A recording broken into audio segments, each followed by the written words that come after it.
Hello and welcome to Personable, a podcast focused on speaking to the world's best, enabling you to become the best that you can be. My name is HarveyBracken-Smith, and this is Personable Markets, in which every week I speak to a hedge fund manager, VC, or investment banker on the latest real-time market news. Today, I'm honoured to be joined by Stephen Roberts. Stephen, this is Stephen's third time on Personable and second time on Personable Markets. He is the founder of Orgueil Capital, which is an investment vehicle with its North Star to quintuple capital over the next 8 to 9 year period, and he's a former partner at the hedge fund Horseman Capital. Stephen, I'm incredibly honoured to be joined by you again today. I wanted to get started by asking you what's going on in the markets at the moment. Well, obviously everything was fine until I think Friday evening UK time, 4 o'clock, around 4 o'clock when Trump tweeted, obviously, about China and putting not a ban but enforcement rules around the export of rare earths. But that news had come out 2 days before in China, and also obviously some news around them putting some controls or probing Qualcomm. So again, just obviously Trump has tweeted a bad time of the day, and that obviously caused a big sell-off in the short term. Isn't it something like 30% of all trades are done in the last 5 minutes of the day? So it's sort of like that alongside the timing of the market. Did that have you think accelerated the impact, or you think that if he'd said it earlier in the day, that would have been just as big of an impact? I think the thing is, people have been putting on risk probably over the last couple of months, and obviously that window when everybody runs for the doors, certainly the momentum players, that door's a lot narrower.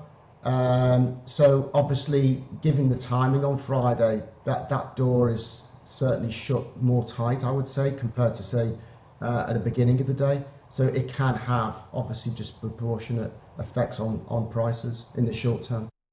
Do you think people are proportionately scared do you think that it was right for that much to sell off? I think it's the biggest sell-off since April 10th earlier this year in a single day in the market. Yeah, I think this is a normal market really. If you look at say the VIX over the last 10, 20 years, every sort of 5 to 7 times a year, you see the VIX going above 20 on some type of a news event. So it's a normal course, I would say. But obviously, given the word China, Trump, trade, people are obviously scarred from what happened at the beginning of the year. And obviously the dramatic sell-offs in that.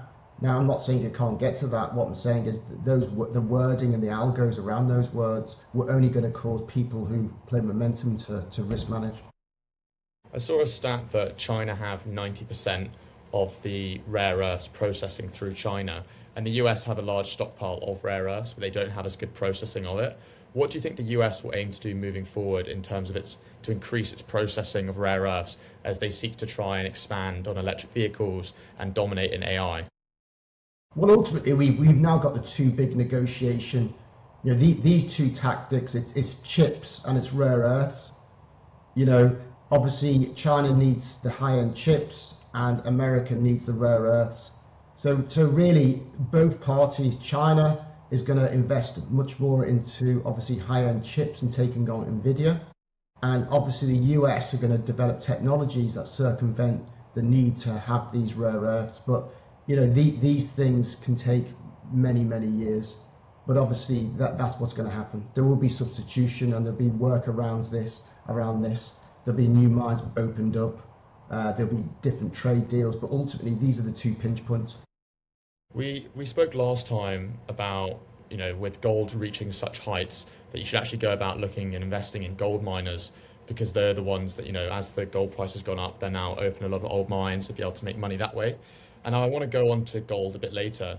But with AI, if we are kind of tick yes, that AI is the future, that a lot more money and investment is going that way, what are the sort of equivalents of mining for AI? Are there other businesses that we can bet on and invest in the public markets with AI doing so well, with so many chips coming out, with the prediction that we'll need more rare earths?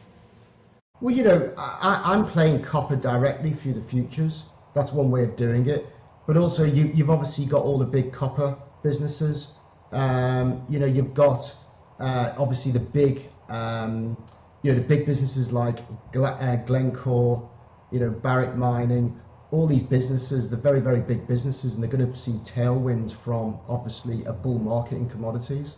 But you've got things like Freeport Mac that sold off heavily because of some type of issue around some workers unfortunately dying, and that stock sold off. So when you invest in single stocks, you're also bringing a lot of geographical risk, plus also risks around the operations. So you really need to do your work on where these mines are, where they're operating. Many of these mines are operating in territories that are very sort of politically unstable. And sort of through my years of investing, I found that you really need to know where these mines are and the political landscape before you start committing capital to them. So you really do need to do your homework, or you just go a broad-based basket and buy, a commodity future, or there's different ways to do it really. But every one has got the permutation.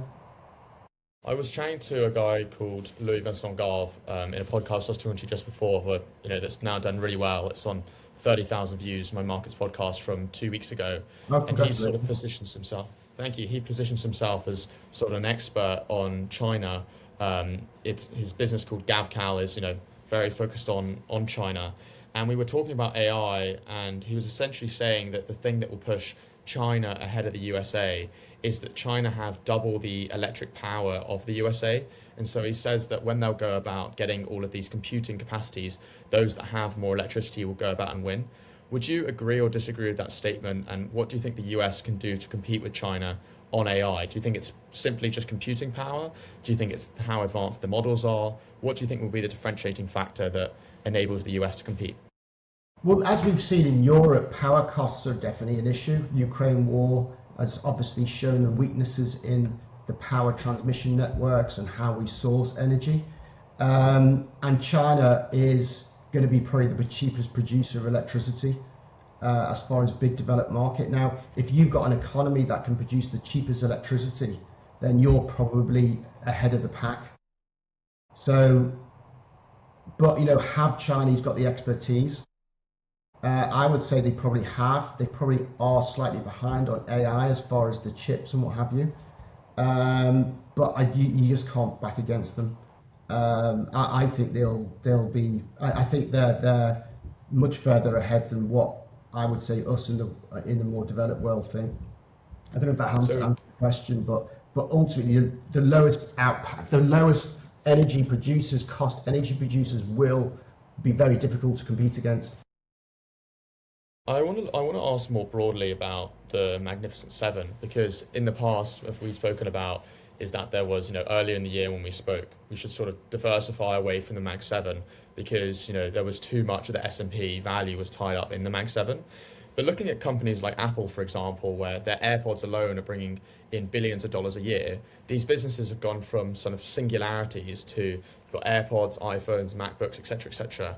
Tesla's got its cars, but now it's trying to get the Optimus robots, and they're all building out into different businesses. I've got a stat that the technology sector of the S&P, it now contributes more than 35% of the whole S&P, which is a higher weighting than the peak of the 2001 dot-com bubble.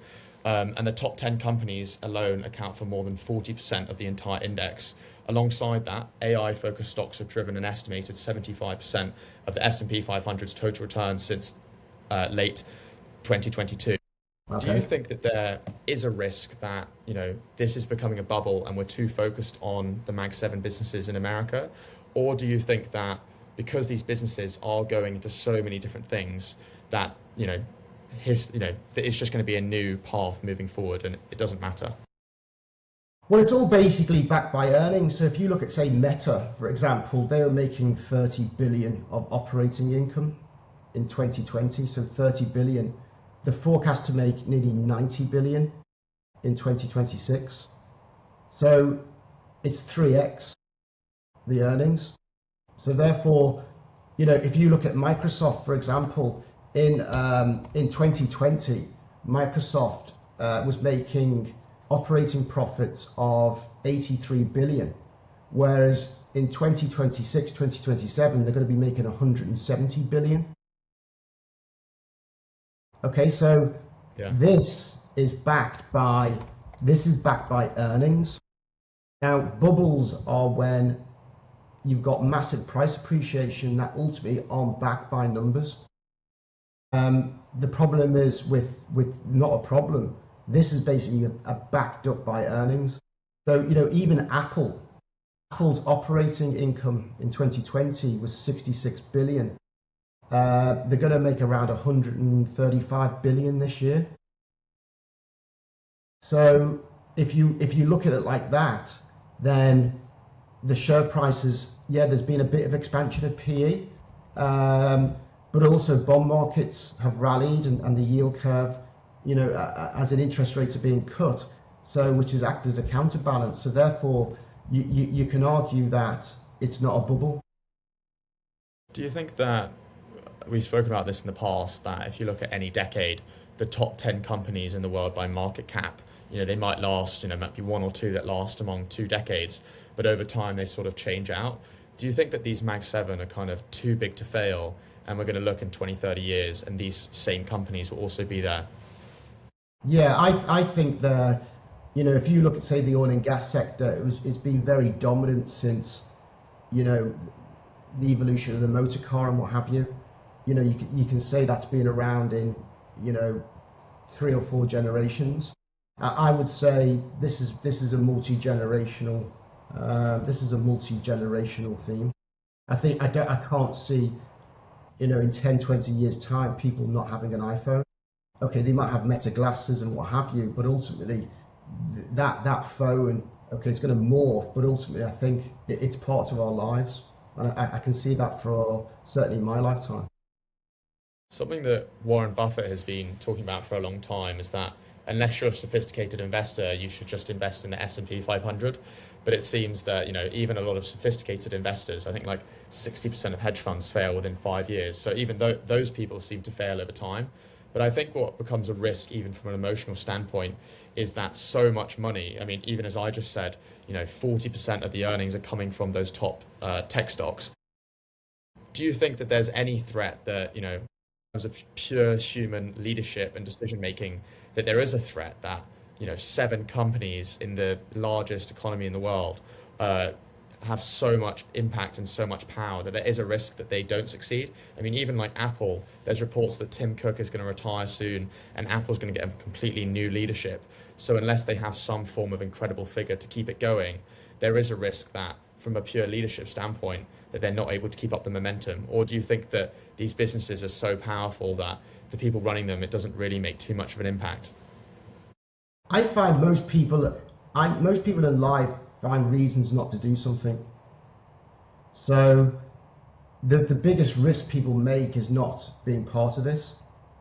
So if you just say, oh, the S&P is made up of these stocks and I'm not going to participate, and that's the only reason why, then that's your decision. But if you've participated with the S&P, if you are participating with the S&P 500 over the next 10, 20 years, then I'm sure you'll do very, very well. And really just don't worry about it. So still talking about those powerful companies and then also including ChatGPT, so talking about companies like Oracle, ChatGPT, AMD and Nvidia, over the past few weeks since we spoke 4 to 6 weeks ago, a lot of them have made deals with each other. Some have offered stock, some have, paid in cash and offered to buy chips. What do you see as this sort of like future in which these companies aren't just independent entities, but are getting much more involved in the actual cap structures of these businesses? So I think what you're going to see is contraction of PE for Nvidia.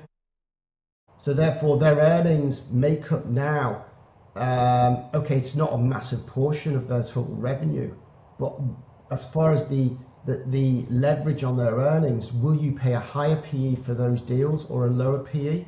I would argue, as an investor, I would want to pay a lower PE for those deals. So I actually think it will lead to once we get a more normal market within AI. This business is still growing exponentially, but once we see some type of normalization, once this gets up to say 400 billion of revenue, which is going to this year, or actually not this year, it's going to basically, currently their revenue is Let's have a look. Revenues of Nvidia are going to be 200 billion this year. People are talking about this whole thing as a trillion. Now, if once their revenues say get up to 500 billion, you're going to have some type of normalization as far as growth rates, just because of the enormity of it. Will you be paying 50 times earnings for that? Given the nature of these deals, I would say you probably wouldn't. Why is that? Because all you need is something like OpenAI to turn around and say, right, we've now peaked capex and we're going to run this business for profits and we're going to scale back some of that investment. Well, as soon as they do that, Nvidia stock going to be down, and at some point they will. But they haven't got peak. They've got peak capex probably 2-3 years out. So you've got, as an investor in Nvidia, you've got no risks of that at the moment. And also OpenAI can just keep on raising endless amounts of money, which obviously funnels into things like Nvidia. Two quite big examples that I've noticed of things being impacted over the past couple of weeks. OpenAI announced a load of new features with its latest models, in which they were kind of enabling people to host a sort of app store ingrained within ChatGPT, in which instead of it sort of being a separate thing where you get the model and put it onto your app or design or website, it's going to be ingrained. And a lot of startups, particularly those backed by Y Combinator, for example, had kind of taken this model where they could take the infrastructure of ChatGPT, sort of decorate it in a new way and sell it as a product. But that's essentially now wiped out a load of those businesses. And then I kind of just want to add on to that question. There was a recent thing with, I think, Deloitte doing a project, I think maybe for the Australian government, but please correct me if I'm wrong, in which they charged a couple $100,000, and they had actually littered it with mistakes from chat. They used AI to generate the report, and it was littered with mistakes and false sources. So with those two things in mind, with companies like OpenAI, wiping out a ton of startups, and then also big consultancies relying on AI, what sort of businesses now do you think will be wiped out in the next 5 to 10 years by AI that people aren't really thinking about as much at the moment? Well, obviously all of the above. I think lawyers, you can now put into ChatGPT your case, and it will come out with different permutations and around case law. Obviously management consultants. But I personally think anybody who can work from home has potential threats from AI. The office environment's changed, so therefore employees can basically measure your productivity. And if they can measure your productivity, they can look at the processes you're using and ultimately apply AI to see if they can help you in your work or actually look to displace you. So I think anybody who works from home is ultimately under threat. Yeah, I saw something from Jensen Huang, obviously CEO of Nvidia, the other day, that every single employee within his business is now using AI. So it's not really something that 5 years down the line, it's sort of being integrated pretty strongly. Where do you think all of these people will go to? Like, what sort of jobs do you think will be created off the back of AI for the average person, average low-skilled worker from AI? That's a very difficult question, because we don't know. Everybody's telling us at the moment, this industrial revolution that's going on will create more jobs, because they just do. Now, it's very difficult at the moment to see what those new jobs are. But I do think, the next recession could be an AI-induced recession where unemployment rate goes up. And most people, I would say, probably your age, you've never experienced 10 or 12% unemployment. We had it periodically, I think, month after COVID, but actually, in the 80s, certainly in the UK, we had double-digit unemployment rates. Most people haven't lived through that. So it could happen. What are some unintended consequences of 10% unemployment? Well, social unrest. It's just not a very nice. It's just a terrible environment. If people haven't got a job, it's terrible. The unintended consequences is if all of a sudden somebody took away your business and your job. It's just not good. There's no real winner. Yeah, I was actually thinking about this the other day because looking at what the Fed measures, right? The two key things being obviously the rate of inflation and unemployment. I think AI is one of the first times in which companies can reach sky high valuations, but they are also employing less people. If you think about like a factory, you'd obviously previously need more workers to actually go about expanding the business. Whereas now, all you need are more models and more technology to go about building that business. With all these like structural revolutions, the industrial revolutions, in all those points in time when major changes happened, there have been new jobs created. But I wonder if, the actual goal of these businesses is not to create more jobs. The actual goal is to create more money for shareholders. So I wonder if there will be more jobs created just because that's the way it's always worked, or because people will find ways for it to happen, or whether there will actually come to a point in time, like Wall-E, the Disney film, or Pixar film, where people won't find new jobs because AI will take them. Yeah, as in, the big tech owners say, oh, it's going to be fine for the economy. But I would say to the Google CEO, tell me why your employee numbers have gone from 190,000 total employees in Q1 2023 to 187,000 today. So they've lost 3,000 workers. And from 2023 to today, their profits have gone from 85 billion operating income, and they're going to make 130 billion operating income this year with 3,000 less people. So therefore, I would say, can you answer that question for me? Yeah, it's mental. Well, so it's obviously AI is like It's AI, and they're the biggest users of AI in their own business. So I'm personally the camp that AI will destroy jobs, and it will kill the social fabric, probably, of society. And it's going to be the reason. The only reason really ever to short these stocks is when you see unemployment rates going up, and they're not getting regulated now, obviously under Trump, as much. And eventually they just come in, and they're just going to have to tax them. Something like Meta's paying well below 20% income tax. They're not paying tax really in the countries they're operating. I think eventually the regulator will come in and governments will come in because of what could happen with AI, and basically just tax these guys and break them all up. But it's not in this term under Trump. It's probably in the next 6-7 years. That'll be the reason not to own them. Between now and then, you probably just own them, and you probably just own the S&P 500, if that helps.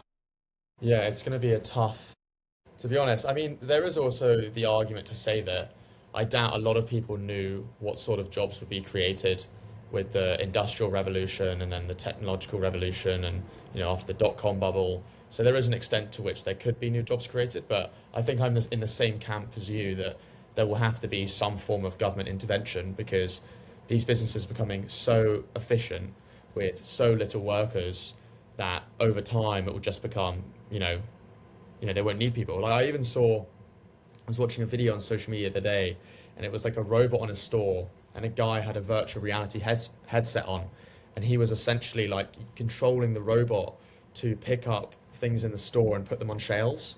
The thing is, all of these manual movements that we can do can all be done by a robot over time. The only things that can't really be replaced in the short to medium term are relationships. It's being face to face. It's it's the things that, it's the human connection that can't just be taken away like that. And that's why, going back to your earlier point, the importance of being in the office.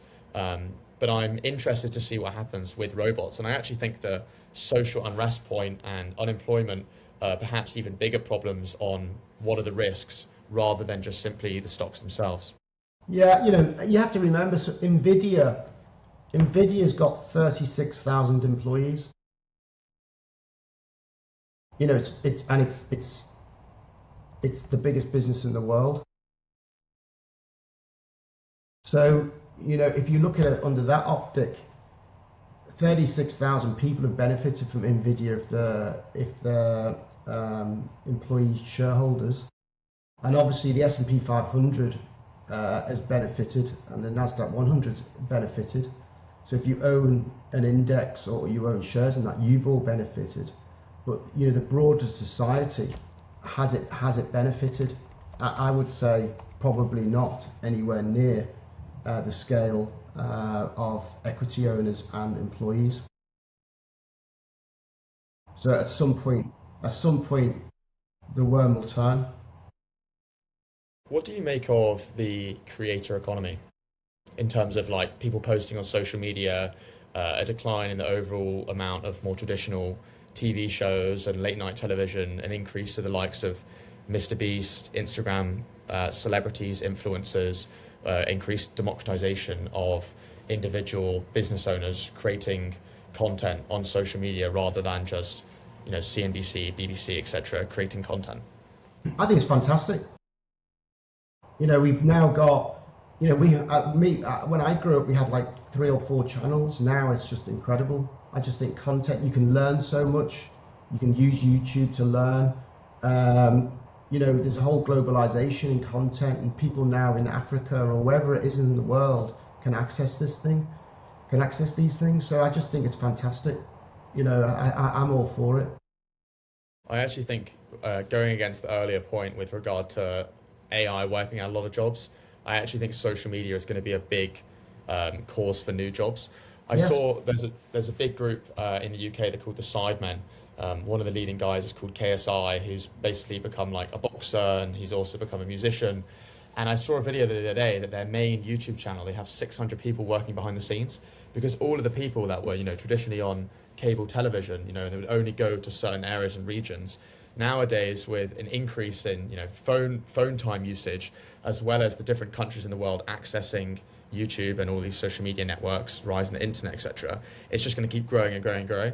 I actually saw something interesting from Mr. Beast, the biggest YouTuber on the planet, in which he was saying that he seeks to help other creators because they're not in competition with one another. Because the overall, he was saying that the amount of hours that are watched in a day is so high that he would only get 0.001% of that. Plus, you've got all different languages. YouTube, for example, just announced a feature the other day, which they're actually going to auto-dub videos so that you can basically listen to a video in every language. So maybe our podcast, Stephen, could be heard in Brazil in a few weeks' time. Well, that's right. You're the perfect example of this. And this is we're probably at the beginnings of this. Certainly 3 or 4. I remember when podcasting started around COVID. People were like, "What's a podcast?" Now it's a massive bull trend globally, and it's probably going to have a 50-year trend, and I think it's fantastic, and it's great for all the creatives. And now, you can. There's no reason not to publish content in your interest. One of the most impressive transitions, I think, has been the transition in salaries from people that are a social media manager to a content creator. So if I was to go back, say 5 years time, I would argue, this isn't source, so do your own research if you're listening, but I would argue that a social media manager would be getting paid, 20 or 30,000 pounds in the UK, 30 or 40,000 dollars in the US. But in the last year, there's been a big rise in which people have noticed that content is actually driving sales for businesses. So I'm looking at startups in particular, and salaries are reaching 6 figures, if not hundreds of thousands. I've even seen millions and equity for some content creators, because if you can go about and get millions of views on a piece of content, that drives down to the revenue and profits of a business. So I think there's just been this unbelievable transition. What I actually think is really interesting right now is the ability for sort of anyone to go viral to kind of get that market share. But I think in the future, similar to what's happening in technology with the biggest businesses in the world, I think as it goes from people making videos in a room to these sort of professional type setups, I think the number of successful people will diminish over time.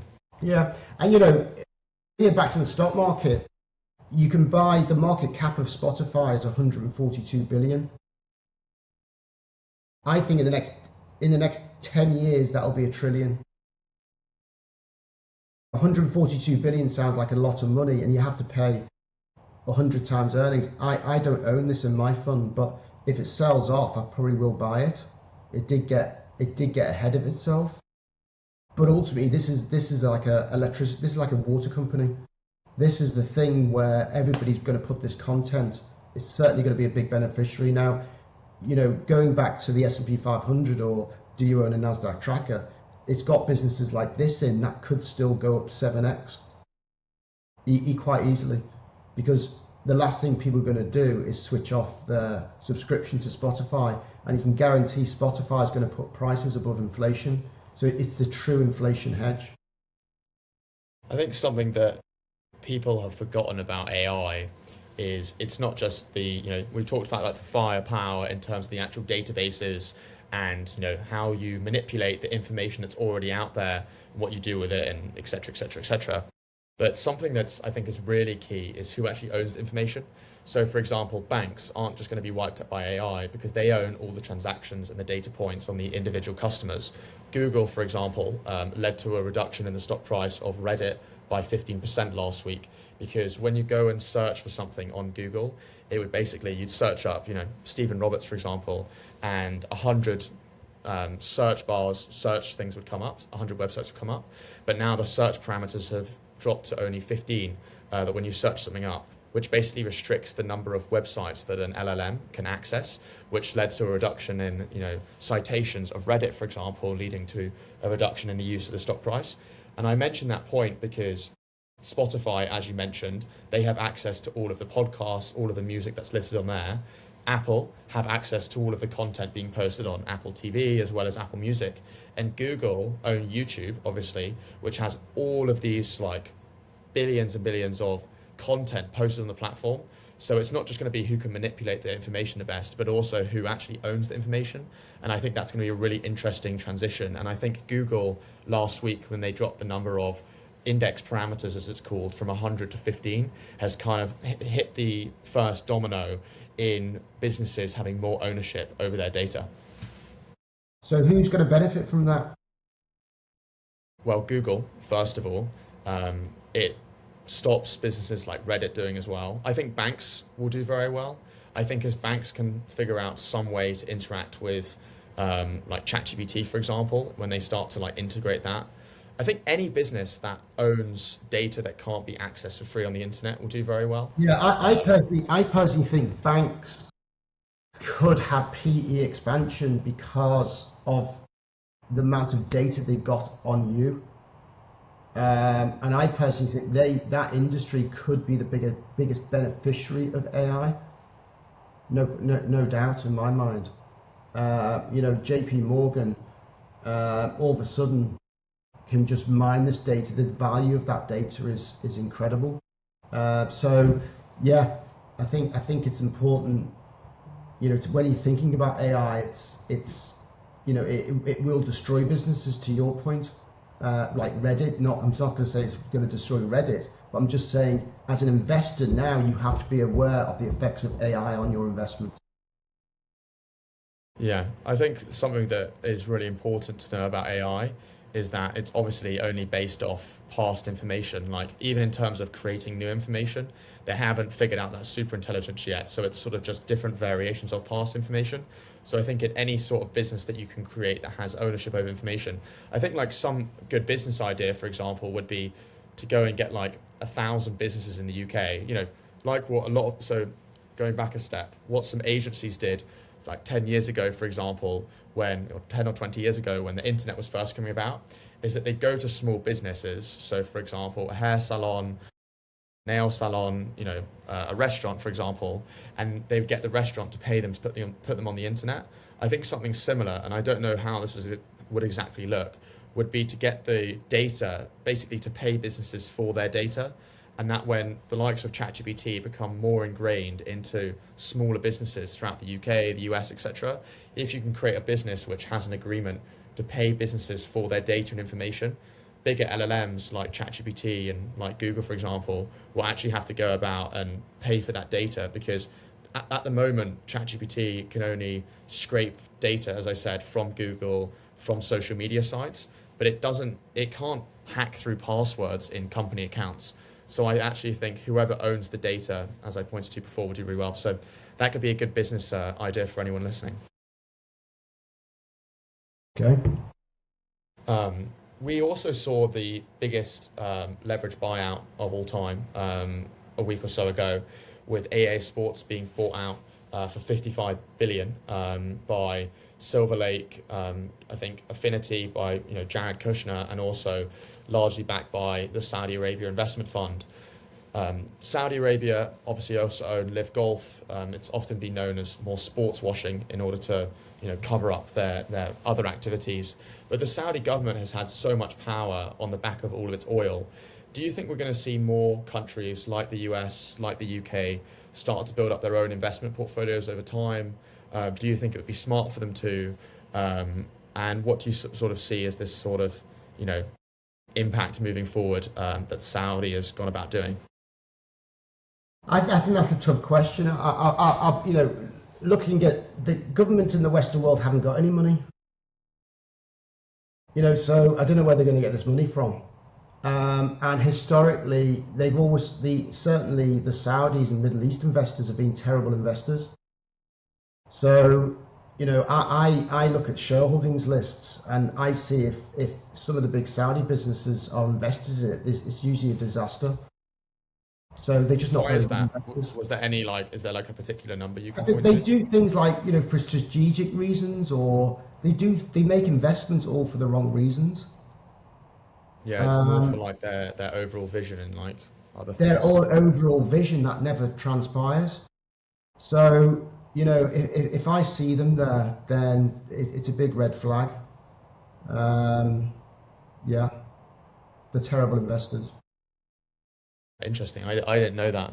I pointed to it earlier in the podcast.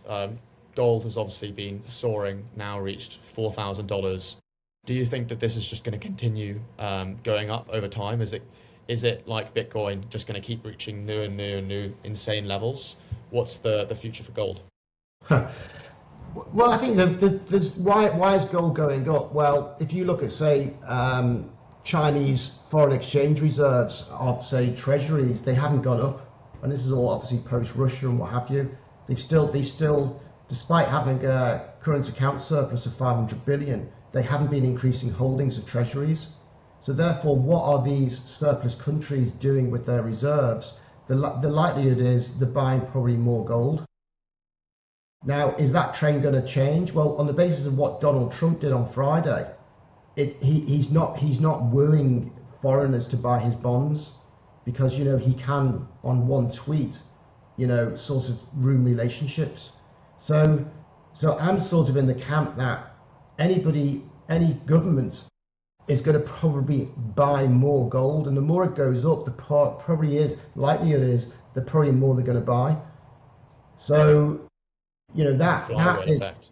Yeah. So that for me is definitely in the next 10, 20 years, they're all going to own more gold. And then obviously you've got the retail element and the momentum element, and everybody's obviously trying to find these sort of safe places to park cash longer term, and obviously gold plays into that. Now, what I don't get with gold is gold usually does well with a weak dollar, and actually for the last 5-6 weeks the dollar's been quite strong. So the bear case for dollar in the short term, for gold in the short term, is if the dollar starts rallying, then that's not a reason to really own gold. So, but again, interestingly, on Friday, the dollar did sell off, which is sort of gold supportive. So let's just see what happens in this next move. I think there's something along the lines of anyone's a genius when the stock market's going up, but then when it's not doing as well, people are pretty scared. What has sort of have led to gold doing worse in the past? What's led to sell-offs? Right now, as you're talking about, there seems to be this infinite flywheel effect of gold continuing going up and up and up. What are some big reasons? You've mentioned a strong dollar, for example, that could lead to gold not doing as well, and that people should be aware of as risks. Well, yeah, obviously it's a big dollar play. So in a weaker dollar environment, it will do very, very well. Emerging markets, when emerging markets are bull trending, it usually does well. When commodities are bull trending, it usually does well. So, you could argue that we haven't really been in a proper bull market in commodities since 2012. I personally think we're approaching a new commodity cycle. So therefore, gold's going to have sell-offs. But I think if we are in a new commodity bull market, as far as an asset class, it should do quite well. Plus also the old 60-40 portfolio, 60 equities, 40 bonds. Bonds have obviously got their own issues at the moment. There's supposedly be a sort of a risk-free investment. Now with what governments are doing, it's not so risk-free. So I think now if you're a proper sort of manager over the next 10, 15 years, you really have to think about your bond exposure at 40% and the risks around that. And I think given the risks around that, everybody can see that probably having a portion in gold is probably the right thing to do and not be so heavy into bonds. But something that I find very weird, in even with what you're saying, but also what other people have been saying, is that gold is, even from an emotional standpoint, is people's just automatic like safe haven.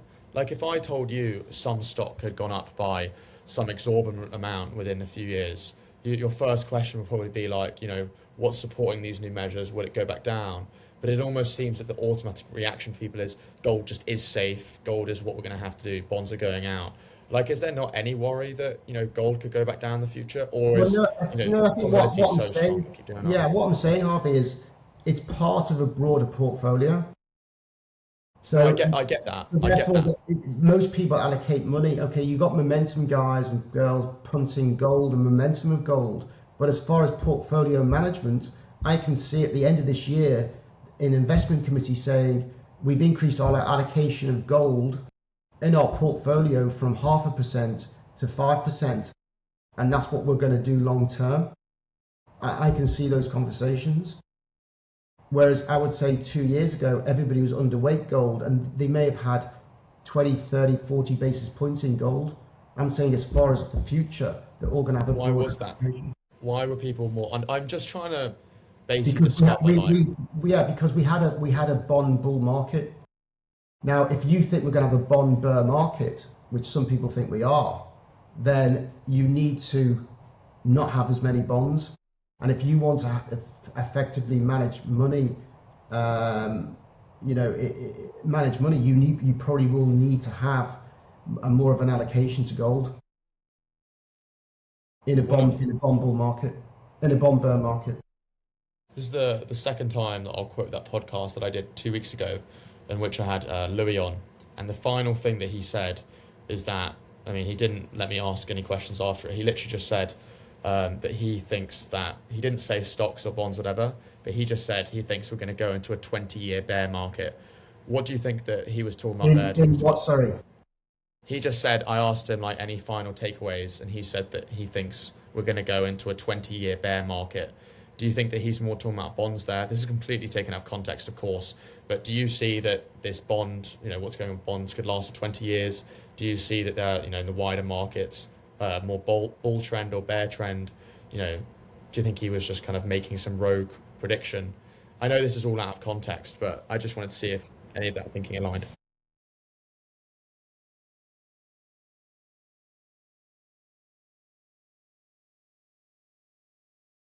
Issuance of government debt, i.e. bonds, and governments are still running deficits.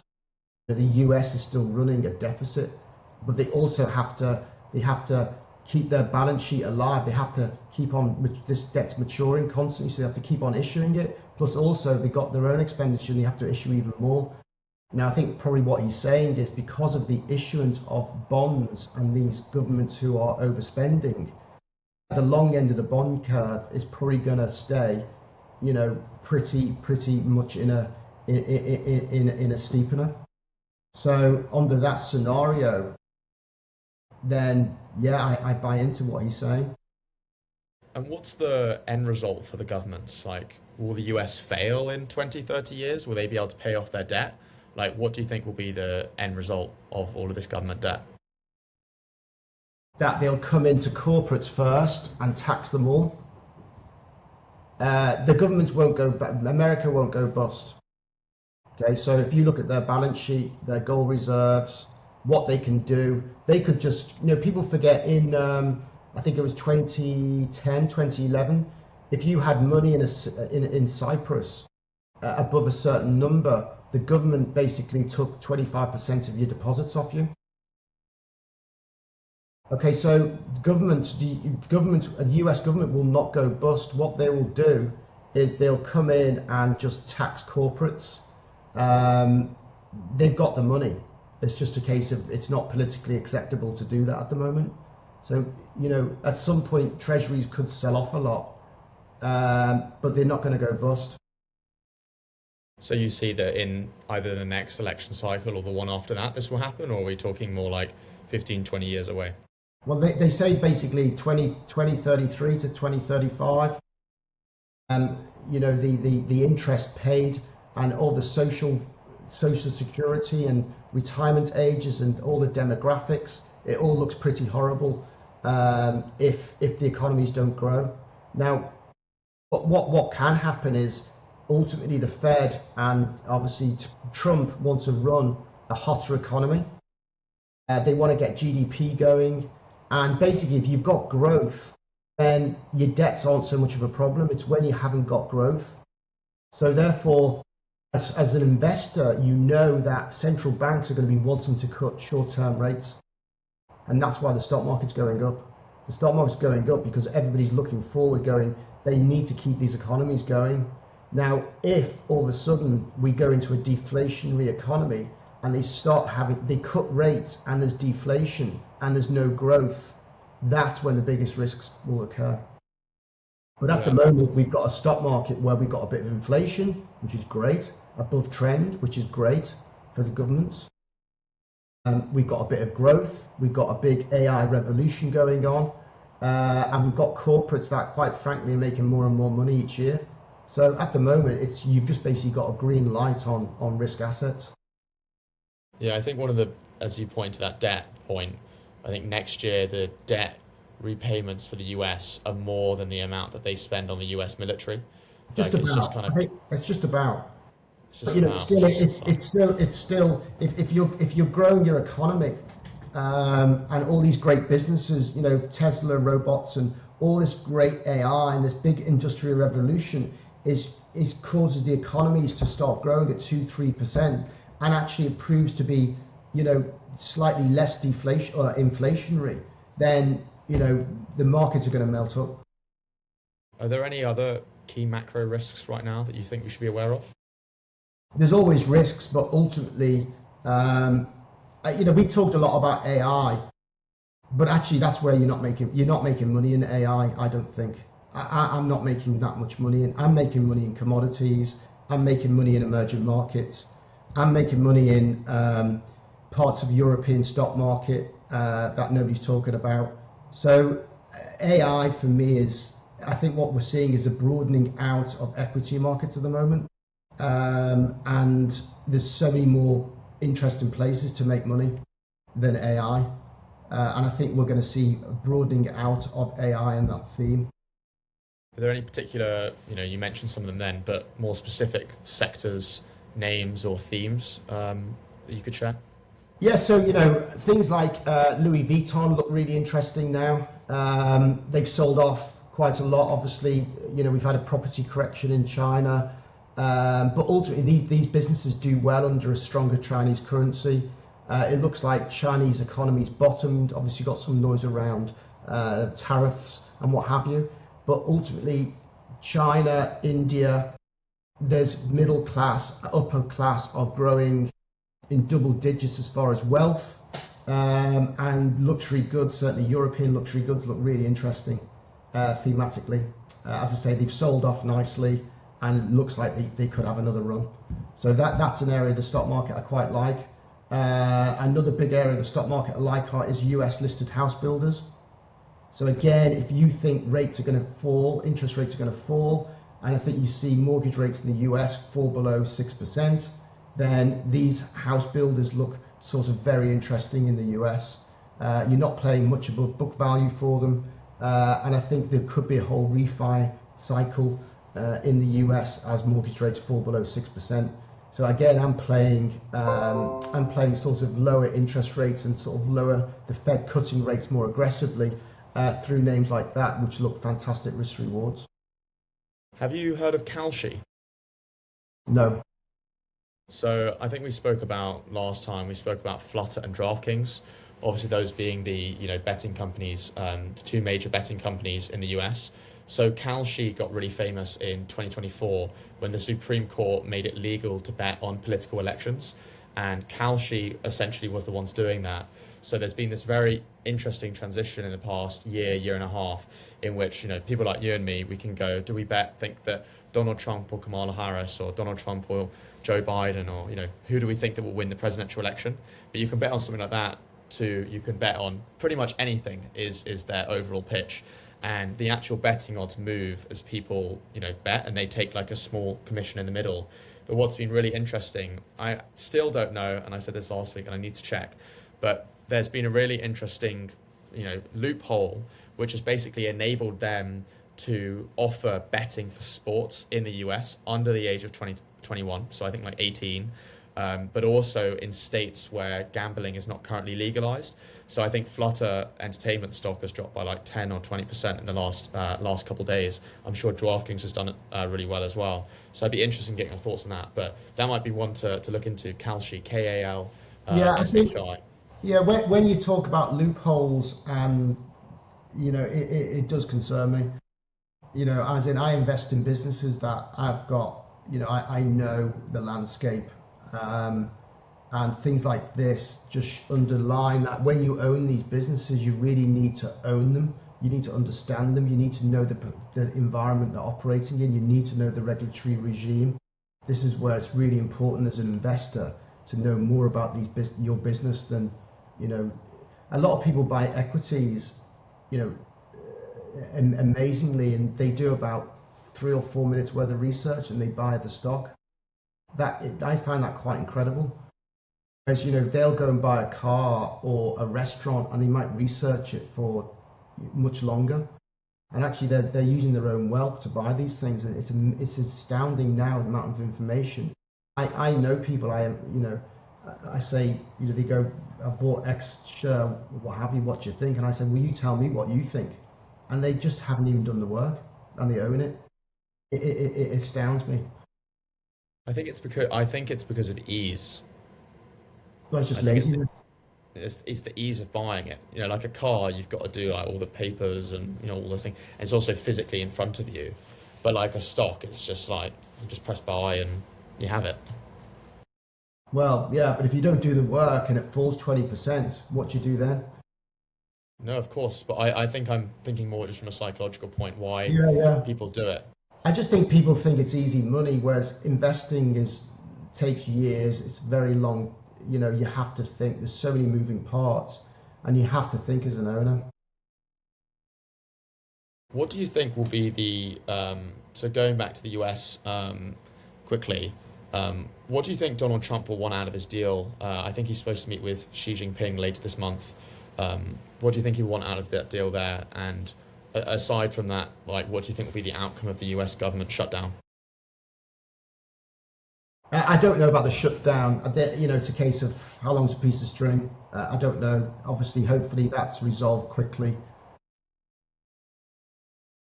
But it's not good for the US economy. It's going to cause it to slow down more, which basically means they're going to cut rates. So I as an investor want the Fed to cut rates. And if they shut the economy down and it leads to more job losses, unfortunately, the Fed's going to have to cut rates more, which as an equity investor, that's going to be good. As far as the meeting with China and the US, I really don't know. Hopefully, Trump doesn't throw any more sort of impulsive tweets, and is a bit more grown up about it. And he Was that not basically, in response? Did he not say that was in response to what China did? yeah, but the thing is, China's stopped America stopped the ban of high-end chips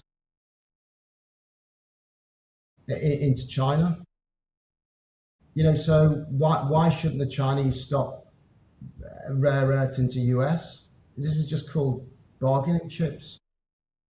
And if Trump wants to blow up the whole trade deal on the basis of, and all they've done is put export controls on them. They haven't banned them, they just put export controls. Basically, the Chinese government has got the ability to turn around to the company producing these rare earths and say, stop supplying America with them. Now, what's wrong with that? It's coming out of Chinese, soil. And also, why is China banned? Why is America banned the supply of iron chips under sort of national security? China can say under national security, these rare earths go into missiles and what have you, into their military equipment. So we want to do the same. So, they're only trumping. They're treating the US exactly like they're treating each other exactly the same, as far as I can see. So I think they both need to just sort of grow up and thrash out a deal. Yeah, it will be interesting what happens on that front. I had like 3 or 4 things left. We go through them one by one. Oil prices have dropped quite a lot. What do you think is the main reasoning behind this? Do you think part of the reason is to disincentivize the US to go about getting oil because Trump's pretty pro-oil, or do you think there's other reasons behind it? It's massively oil. The oil price is the reason why we could go into recession. So if you get now oil back up to $90 a barrel, it's inflationary. It's not good for the US. It means the Fed can't cut rates as much. So therefore, everybody's talking oil down. Also, we're all swimming in oil. There's so much oil out there, and the net present value of oil now, selling it now, certainly for the Saudis, they want to get it out the ground now. Now, if you keep your oil in the ground for 10 years, you're tying up all those reserves. You're not returning anything on them. So everybody's desperate just to sell oil. And obviously OPEC's controlling that at the moment. And even OPEC is slowly increasing supply. So however you look at it, oil price is probably going to go down, which is also, your other guest said that, we're in a bond bear market. That's an argument against that. If you see oil down at $45 or $50 a barrel, that's going to be very good for the bond market. So these are just things to think about. Sorry, why is it good for the bond market? Because it keeps rates down, which grows the GDP. Because cost of energy collapses. All businesses use oil and derivatives of oil. So therefore, cost of production falls, which means ultimately you can lower prices. So if oil's down at $45, $50 a barrel, then the bond market's going to rally. Simple as that. Now, if oil's up at $90 a barrel, the bond market's going to sell off. So it does sort of interplay with the bond market. I mean, fingers crossed, but the Israel-Palestine war is hopefully over. We're going to see, hostages moved over in the next few days. What do you think will be the implication on defense stocks? I think they're too expensive, personally. If you look at, say, Rheinmetall in Germany, it's on 64 times forward earnings. Governments always lie. They say they're going to put 3.5% into defense spending over X amount. The governments can't afford it. Okay, Germany can, but they also always underdeliver. So people have just put these stocks and said, oh, the government's going to do this over the next decade. But actually, I've never seen a government deliver, certainly in Europe, on anything. So therefore, I personally think they're all they've overpromised and they're going to underdeliver. And stocks like that on 64 times earnings, if those contracts don't come through in the size that they've promised the governments, which they won't, these stocks will sell off heavily. So I would not own them whatsoever now. I think it's, and also if there's a resolution with Ukraine and Russia, I'm not too sure what's going on there, but if there is a resolution, then these stocks will tank. Excuse me. And my last question on what's going on, you've obviously got the UK autumn budget coming up soon. It looked like Japan was going to have their first female prime minister, and they still might, but they're having more uncertainty. Obviously, last week Macron's the next prime minister he put forward dropped out after like a day. To what extent do you look at political certainty or uncertainty, and what impact does that have over the stocks that you look at and on your worldview over the next 3 to 12 months? As an investor, you need to know about world events and global events every day. You're not a serious investor if you don't. France is probably going to be one of the first major countries in Europe to have a major sell-off within the long end of their bond market if they don't get their act together. So as an investor, you have to think about your French exposure. I own Louis Vuitton.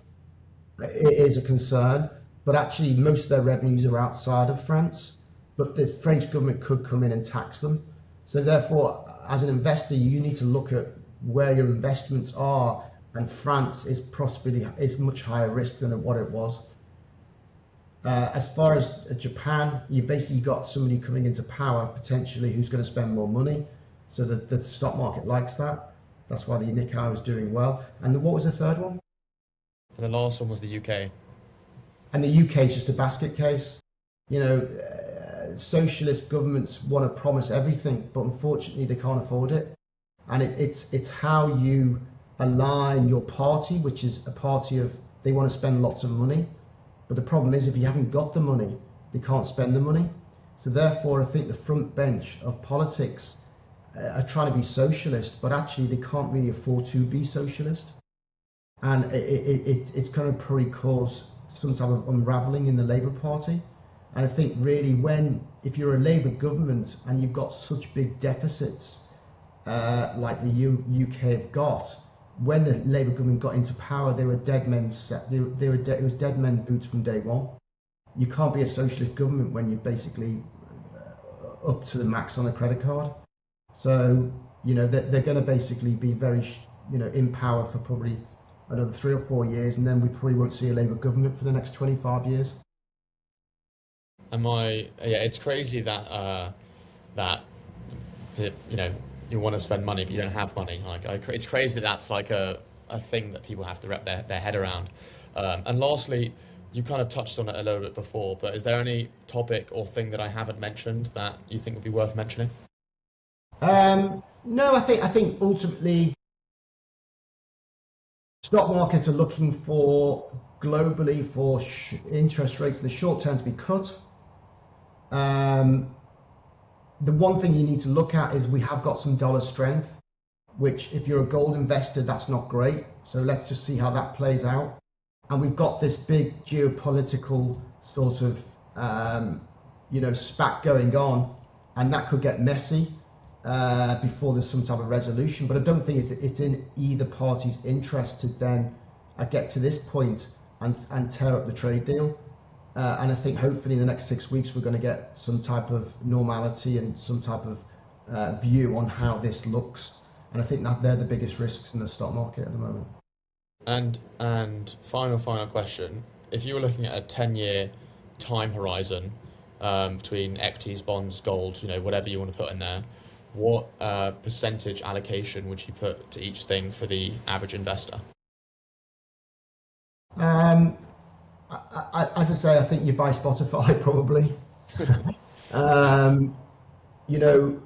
Bonds look good as long as inflation doesn't really pick up. If inflation stays where it is and you can buy 10-year treasuries at 4%, you've got a real return, so it's not a bad place to be, with obviously risks of longer term risks with deficits. And as far as gold, I think you just have to understand it's a broader tool as far as broader wealth management, and probably more people are going to own it. Well, thanks very much for coming on again today, Stephen. It was great to talk about all things market, gold, US, China, AI, Japan, the UK, Israel, Palestine, oil. Hopefully, fingers crossed, another bull market for the next few years, but we shall see. Hope to have you on again soon. Yeah, thanks, Harvey. Nice seeing you.